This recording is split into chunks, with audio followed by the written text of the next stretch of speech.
The Pacific Salmon Foundation is just launching an important new program on climate adaptation for salmon.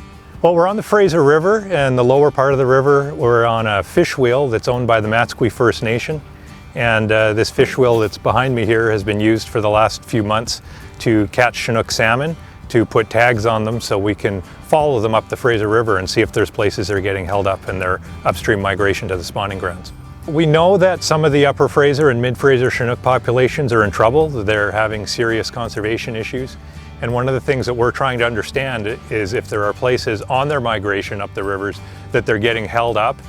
If we can find those places where the fish are getting held up, we think that we might be able to look at ways we can do some work in those areas to make the migration easier and perhaps increase the survival of the fish that are returning.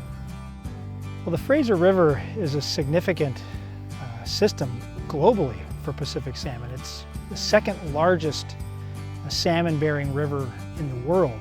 And so we see our role at the Salmon Foundation to do everything that we can to be the voice and the advocate for the wild salmon. You know, a lot of people worry that salmon are in crisis and that they might be moving in the direction of the Atlantic cod. Well, I think we can still turn that around. And the best way that we can do that is working together. And we're optimistic for a couple reasons about the future of salmon. One, the fish are really resilient. They've been surviving and adapting for millennia, long before we were here. We need to help them do that. We're also optimistic because people are really coming together in British Columbia.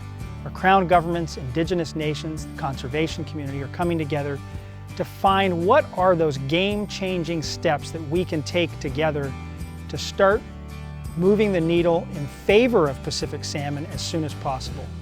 And habitat is something that we can fix, that we can work on right now. One of the things I love about the Pacific Salmon Foundation is we get things done, we get things done efficiently. So your donation today is going to turn into action immediately for Pacific salmon.